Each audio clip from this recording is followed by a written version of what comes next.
நம்ம லாஸ்ட் 5 வீடியோஸ்ல 5 டாபிக்ஸை கவர் பண்ணியிருப்போம். அதாவது discipline, fundamentals, health, wealth, happiness அப்படின்ற 5 டாபிக்கை கவர் பண்ணியிருப்போம்.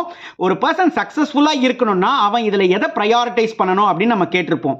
ஸோ எல்லாருமே ப்ரையாரிட்டைஸ் பண்ண வேண்டிய ஒரே ஒரு முக்கியமான விஷயம் எதுன்னு பார்த்தீங்கன்னா டிசிப்ளின். அதுக்கு அப்புறம் மீதி எதை வேணாலும் எந்த ஆர்டரில் வேணாலும் நீங்கள் போடலாங்க. ஆனால் இந்த டிசிப்ளின்றது தான் முதல்ல இருக்கணும். ஏன்னா ஒரு ஃபண்டமெண்டலை நீங்கள் கற்றுக்கணும்னாலுமே உங்களுக்கு அந்த டிசிப்ளின் இருந்தால் தான் கற்றுக்க முடியும். ஸோ இந்த டிசிப்ளின்றதுக்கு அப்புறமா ஃபண்டமெண்டல்ஸ் வைக்கலாம், ஹெல்த் வைக்கலாம், வெல்த் வைக்கலாம், ஹாப்பினஸ் வைக்கலாம். That's again up to individuals idea. ஆனால் முதல்ல வைக்க வேண்டிய விஷயமே டிசிப்ளின் மட்டும்தான். இது அந்த ஆத்தர் எழுதியிருந்தாரு, எனக்கு ரொம்ப பிடிச்சிருந்தது. ஸோ நிறைய பேர் நிறைய நேரத்தில் மணியை முதல்ல வச்சுருப்பாங்க, இல்லை ஹெல்த்தை முதல்ல ப்ரையாரிட்டைஸ் பண்ணியிருப்பாங்க, இல்லை என் வாழ்க்கையில் சந்தோஷம் தான் எனக்கு முதல்லன்னு ப்ரையாரிட்டைஸ் பண்ணியிருப்பாங்க. எஸ், அதெல்லாம் கரெக்ட் தான். ஆனால் ரொம்ப முக்கியமாக நம்ம ப்ரையாரிட்டைஸ் பண்ண வேண்டியது டிசிப்ளின் அப்படிங்கிறத நம்ம நிறைய இடத்துல மறந்துடுறோம்.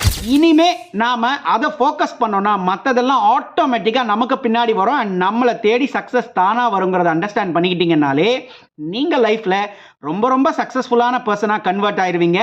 ஸோ இந்த தாட் ப்ராசஸோட, இந்த மோட்டிவேஷனோட அப்படியே நம்ம அடுத்த ஸ்டேஜுக்கு இப்போ நம்ம போகிறோம். இன்னும் பல வித்தியாசமான டாபிக்ஸை நம்ம பார்க்க போகிறோம். அண்ட் அதுக்கு எனக்கு உங்களோட சப்போர்ட் இப்போ கொடுக்குற மாதிரி எப்போவுமே கொடுங்க.